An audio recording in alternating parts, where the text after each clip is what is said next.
میری ساس بہت اچھی تھی، شوہر بھی خیال رکھتا تھا۔ جب میں حاملہ ہوئی تو دونوں ہر وقت ڈرے ڈرے رہتے۔ ان کے چہرے پر 12 بجے رہتے، سر جوڑ کر نہ جانے کیا بات کرتے۔ میں آتی تو چپ ہو جاتے۔ جب میں کہتی ڈاکٹر کے پاس لے جاؤ، طبیعت صحیح نہیں رہتی، تو دونوں ڈاکٹر کے پاس لے جانے سے منع کرتے۔ ایک روز ماں بیٹے کی باتیں سنی تو ہوش اڑ گئی۔ اچانک ہی مجھے چکر آیا اور میں ایک دم سے چکرا کر نیچے گری تھی۔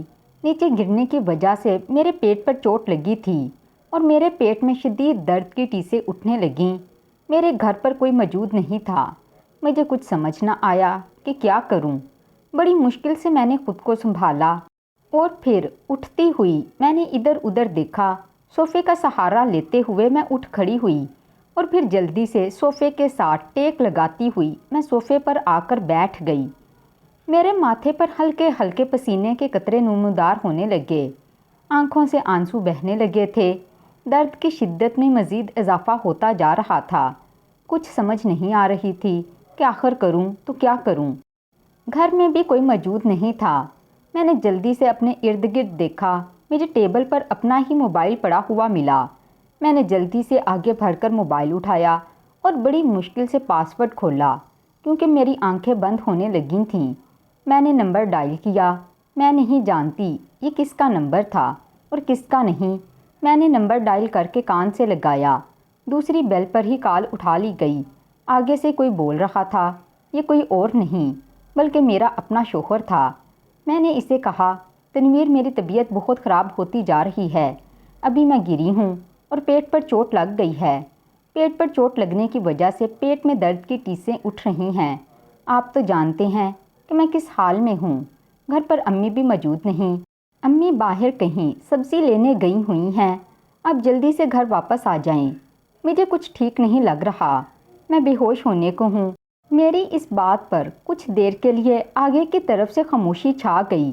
پھر کچھ دیر بعد پھر سے آواز ابھری تو وہ کہہ رہے تھے، اچھا تم فکر نہ کرو، میں نے پیٹ درد کی دوا رکھی ہے، فریج پر وہ پڑی ہے، وہ تم اٹھاؤ، ان میں سے ایک گولی ایک پانی گلاس میں ڈالو اور اسے گھول کر پی لو، تب تک امی بھی آ جائیں گی، پھر امی تمہیں دیکھ لیں گی۔ میں اس وقت آفس کے کام میں بہت مصروف ہوں اور ابھی فی الحال نہیں آ سکتا۔ اس بات نے مجھے حیرت میں ڈال دیا۔ جب بھی مجھے پیٹ میں کوئی ایسی ہی گڑبڑ محسوس ہوتی پر میں ان سے ایسا بولتی تو وہ ایسا ہی کرتے تھے، ایسی ہی باتیں کرتے، گھر پر ہی مجھے کوئی نہ کوئی دوا دے دیتے تھے۔ اس کے علاوہ وہ کبھی بھی مجھے ڈاکٹر کے پاس نہیں لے کر گئے تھے اور نہ ہی کبھی میری ساس نے ان سے یہ کہا تھا کہ اسے ڈاکٹر کے پاس لے جاؤ، کیونکہ جب بھی میں ایسا کچھ کہنے کی کوشش کرتی تھی میری ساس بھی مجھے کوئی نہ کوئی دوا وغیرہ کھلا دیتی تھی اور کہتی تھی کہ تم بالکل ٹھیک ہو، یا پھر وہ خود ڈاکٹر کے پاس چلی جاتی اور واپسی پر دوائی لے آتی، ڈاکٹر کو میری حالت کے بارے میں بتا دیتی اور میری حالت کے مطابق ہی دوائی لا کر مجھے دے دیتی۔ یہ کب سے یوں ہی چل رہا تھا۔ اب مجھے چھٹا ماہ شروع ہو گیا تھا اور اس چھٹے ماہ میں مجھے بہت کمزوری محسوس ہو رہی تھی۔ میرے پیٹ میں بھی اکثر درد رہنے لگا تھا اور اکثر میری آنکھوں کے آگے اندھیرا چھا جاتا تھا۔ مجھے چکر آنے لگتے اور پھر میں کرسی پر گر جاتی تھی۔ میرے ہاتھ پاؤں شل ہو جاتے تھے۔ آج بھی کچھ ایسا ہی ہوا تھا۔ میرے ہاتھ پاؤں شل ہونے لگے تھے اور میری آنکھوں کے آگے اندھیرا چھا گیا اور چکر سے آنے لگے اور پھر میں چکرا کر گری تو پیٹ پر ہلکی سی چوٹ آئی جس کی وجہ سے پیٹ میں ہلکا سا درد اٹھا اور پھر دیکھتے ہی دیکھتے بڑھتا چلا گیا۔ کچھ بھی سمجھ میں نہیں آ رہا تھا۔ پھر میں نے وہ گولی اٹھائی اور ایک گلاس پانی لیا۔ بڑی مشکلوں سے چلتے چلتے میں نے وہ گولی اور گلاس لا کر میز پر رکھا اور پھر صوفے پر بیٹھتے ہوئے میں نے وہ گولی کھول کر اس کو پانی میں ڈال لیا اور پھر جیسے ہی گولی پانی میں حل ہوئی میں نے پانی گھٹا گھٹ پی لیا۔ اس کے بعد بھی مجھے کوئی آرام محسوس نہیں ہوا بلکہ ہلکی ہلکی غنودگی سے محسوس ہونے لگی تھی اور پھر نہ جانے کب میری آنکھ لگ گئی۔ جب میں بیدار ہوئی تو ایک بار پھر سے میرے پیٹ میں درد محسوس ہو رہا تھا۔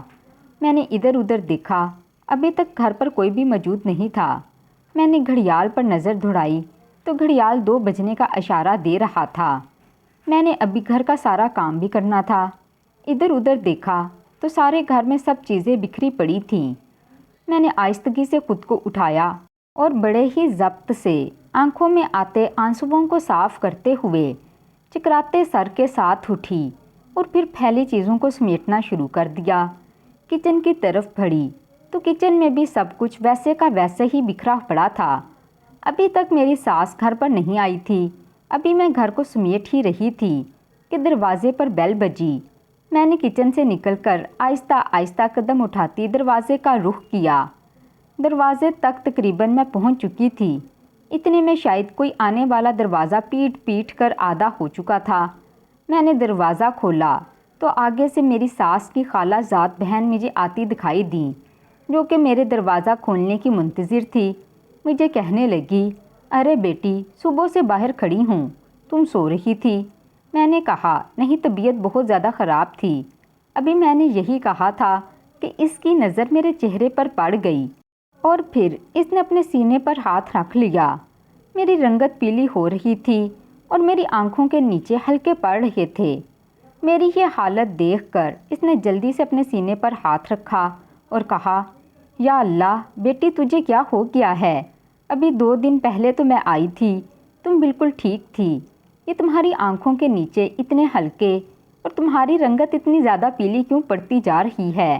اور پھر ذرا سا اندر کی طرف جھانک کر کہنے لگی، تمہاری ساس کہاں ہے؟ میں نے کہا، امی باہر سودا سلف لینے کے لیے گئی ہوئی ہیں، بازار تک ہیں، ابھی آتی ہی ہوں گی۔ میں نے اتنا کہا اور انہیں اندر آنے کے لیے راستہ دے دیا۔ وہ اندر آئی اور ایک بار پھر سے مجھے چکر آنے لگے اور میں وہیں پر جیسے گرنے لگی۔ انہوں نے جلدی سے مجھے سنبھالا اور مجھے صوفے تک لے آئی اور پھر مجھے صوفے پر بٹھاتے ہوئے کہنے لگی، بیٹی، تمہاری تو طبیعت بہت زیادہ خراب ہو رہی ہے، کیا ہوا تھا؟ میں نے انہیں بڑی مشکلوں سے بتایا۔ میں ایسے ہی چل رہی تھی اور چکر آنے پر میں چکرا کر گری تھی اور میرے پیٹ میں درد سا محسوس ہونے لگا تھا۔ میں نے اپنے ہسبینڈ کو کال کی اور انہوں نے مجھے کہا کہ آپ ایک گولی 1 گلاس پانی میں حل کر کے پی لیں، ٹھیک ہو جائے گا یہ درد۔ لیکن اس کے ساتھ مجھے نیند آ گئی اور ابھی میری آنکھ کھلی ہے۔ میری ساس بھی ابھی تک واپس نہیں آئی اور میری طبیعت ابھی بھی ویسے کی ویسی ہے، پیٹ میں درد بھی ویسا ہی ہے۔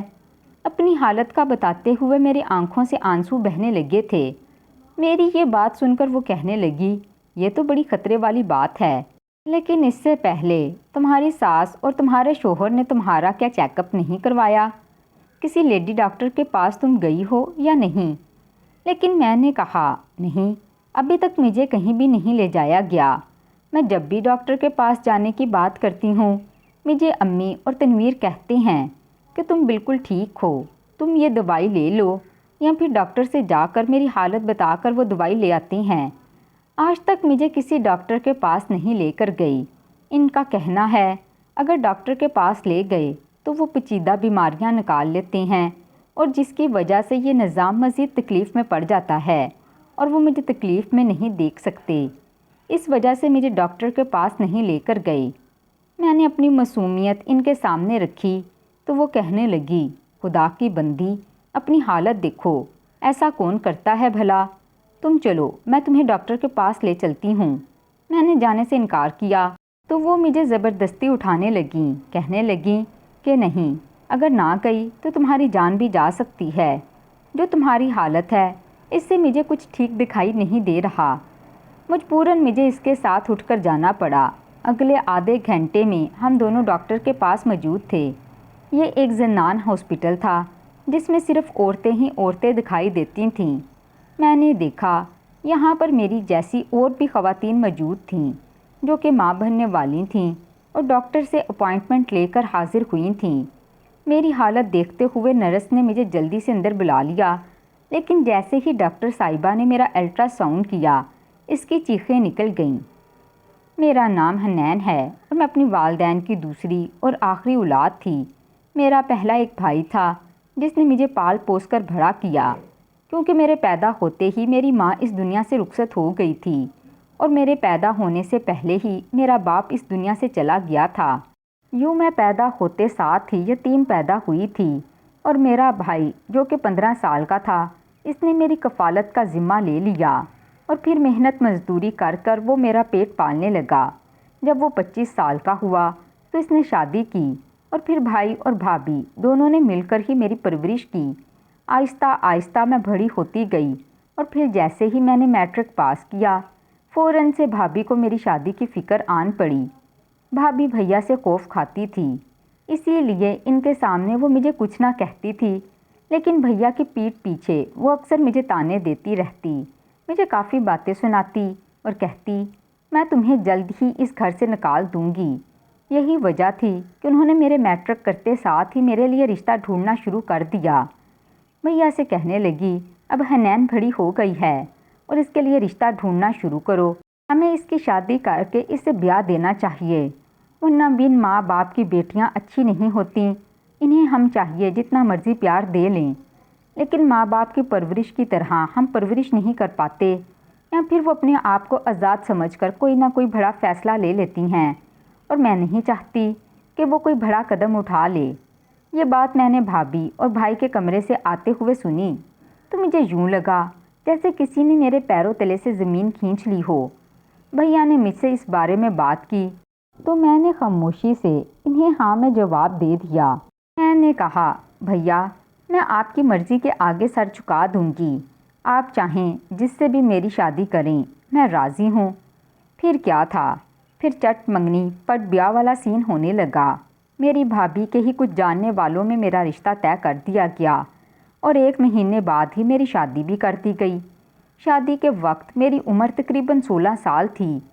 پھر کچھ مہینے بعد ہی میں امید سے ہو گئی، اور جیسے ہی میری ساس اور میرے شوہر کو پتہ چلا تو وہ دونوں بہت پریشان ہوئے، لیکن انہوں نے مجھ سے اپنی پریشانی چھپا لی۔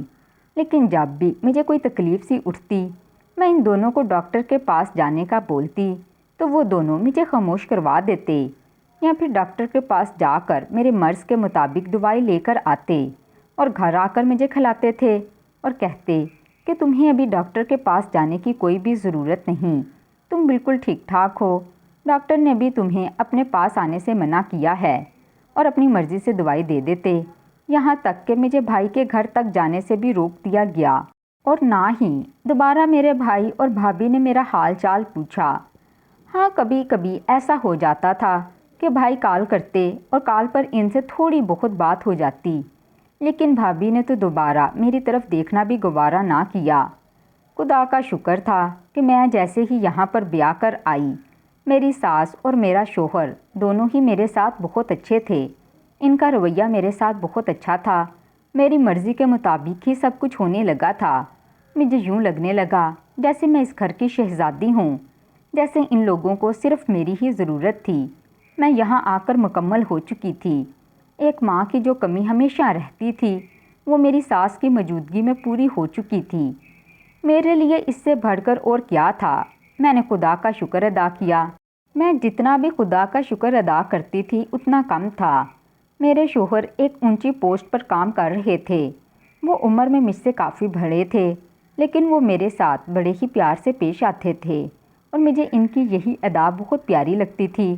میری ساس بھی مجھے بیٹا بیٹا کہہ کر پکارتی، میرے بغیر گھر کا کوئی کام نہ ہوتا، میرے بغیر وہ دونوں کہیں بھی نہیں آتے جاتے تھے اور نہ ہی وہ میری مرضی کے بغیر کوئی کام کرتے تھے، حتیٰ کہ صبح دوپہر شام کا کھانا بھی میری مرضی سے بنا ہوتا، اور یہاں پر جیسے مجھے رانیوں کی طرح رکھا جانے لگا۔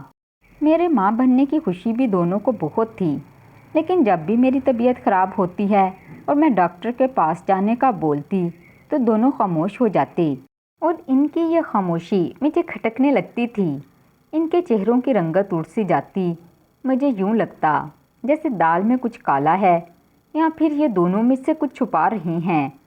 لیکن ایسا کیا تھا جو وہ دونوں مجھ سے چھپا رہے تھے، یا مجھے بتانا نہیں چاہ رہے تھے، یا پھر ایسا کیا تھا جو ڈاکٹر کے پاس جانے سے ان کی جان جاتی تھی؟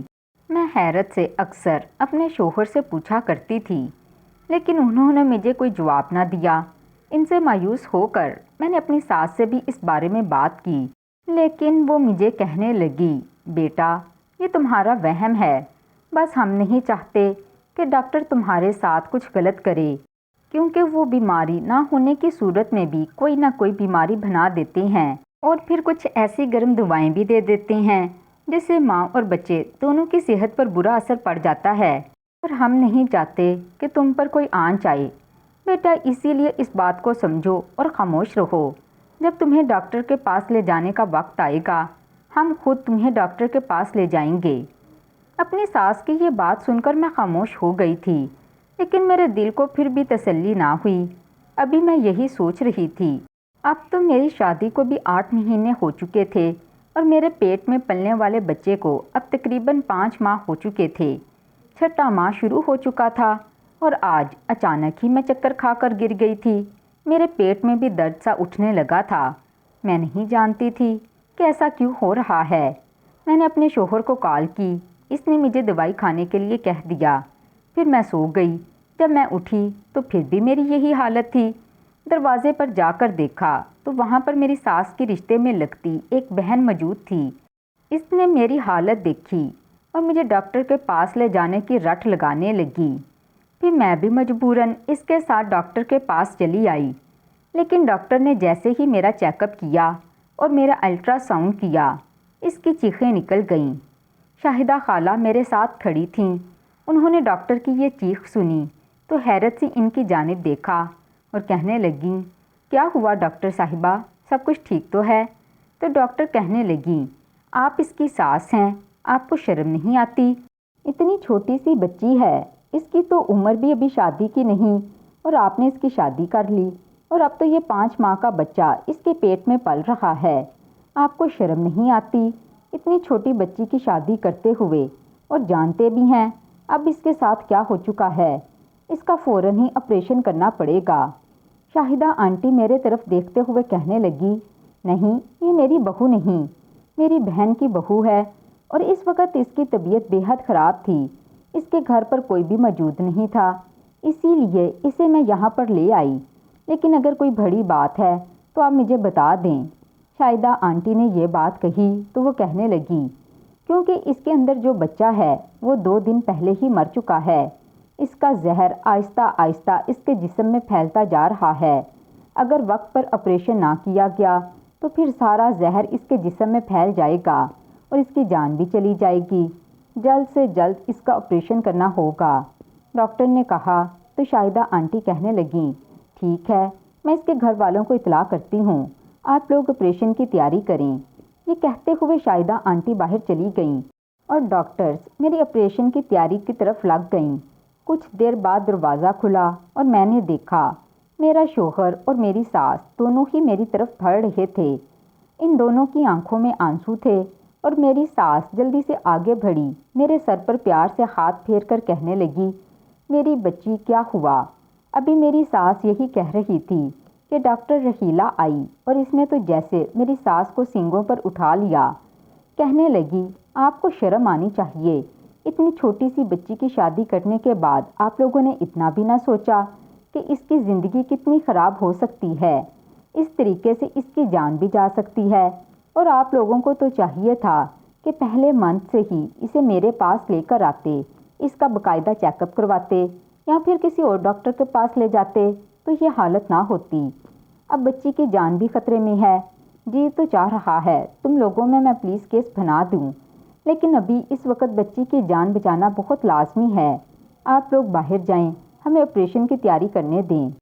دوسری طرف نرسوں نے میرے شوہر، میری ساس دونوں اور ساتھ ہی شاہدہ خالہ تینوں کو ہی کمرے سے باہر نکال دیا اور پھر مجھے روم سے آپریشن تھیٹر میں منتقل کر دیا گیا۔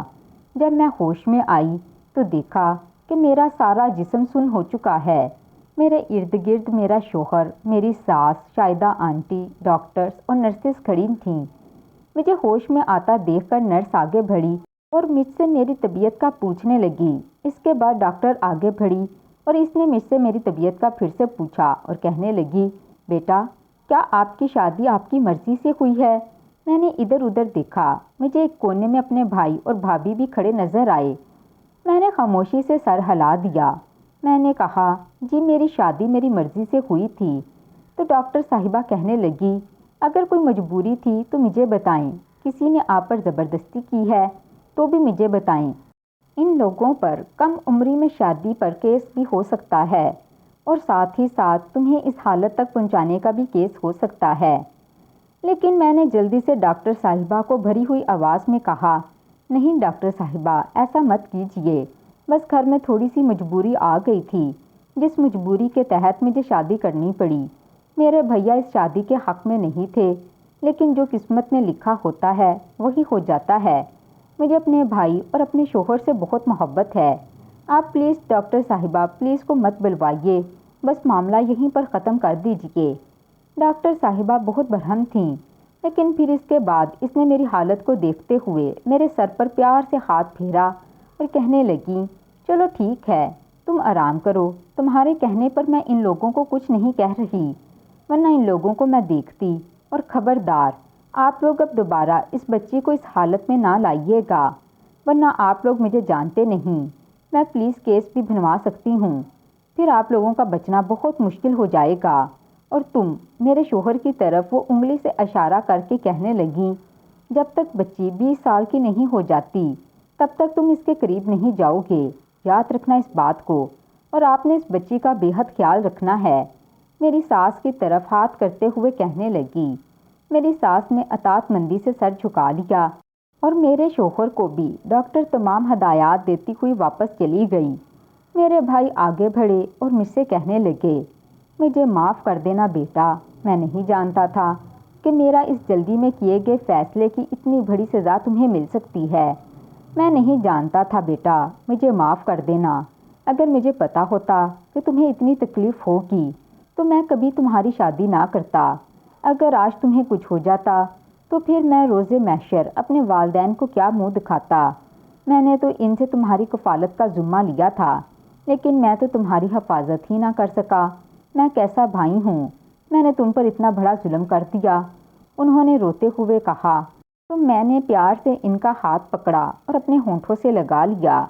میرے بھیا، میرے بھائی مجھ سے معافی مانگ رہے تھے۔ میں نے ان سے کہا، بھیا آپ مجھ سے معافی مانگ کر مجھے شرمندہ مت کریں، ایسا کچھ نہیں ہے، سب کچھ ٹھیک ہو جائے گا۔ اور پھر اس کے بعد میری ساس اور میرے شوہر نے بھی مجھ سے معافی مانگی، اور پھر جب میں کچھ بہتر ہو گئی تو مجھے گھر لے جایا گیا۔ آج میں اپنی زندگی میں بے حد خوش ہوں۔ اب میری عمر 25 سال ہو چکی ہے اور اس وقت میرا ایک بیٹا ہے جو کہ 1 سال کا ہے۔ خدا کا شکر ہے اس دن میری جان اللہ نے بچا لی، ورنہ شاید میں مر جاتی۔ خدارا میں آپ سب لوگوں سے یہی ریکویسٹ کروں گی کہ کم عمری میں کبھی بھی اپنی بچیوں کی شادی مت کیجیے گا، ورنہ بچے کے ساتھ ساتھ ان کی اپنی جان کو بھی خطرہ ہو سکتا ہے۔ پھر اس کے بعد اس چیز کا ازالہ آپ کبھی نہیں کر سکتے، سوائے پچھتاوے اور محرومی کے آپ کے پاس کچھ نہیں بچتا۔ لہٰذا کم عمری میں اپنی بچیوں کی شادی کرنے سے بھی بچیں، یہ ان کے لیے بھی فائدہ مند ہوگا اور آپ لوگوں کے لیے بھی اچھا ہوگا۔ اپنی بیٹیوں کی خود حفاظت کریں، اپنی بیٹیوں کی زندگی بچائیں اور خود بھی سکون سے رہیں۔ کم عمری کی شادی ایک نازک اور کمزور زندگی کو شدید خطرات میں ڈال سکتی ہے۔ بچپن میں شادی کرنا نہ صرف بچی کی جسمانی صحت کے لیے نقصان دہ ہوتا ہے، بلکہ اس کی ذہنی اور جذباتی زندگی بھی متاثر ہوتی ہے۔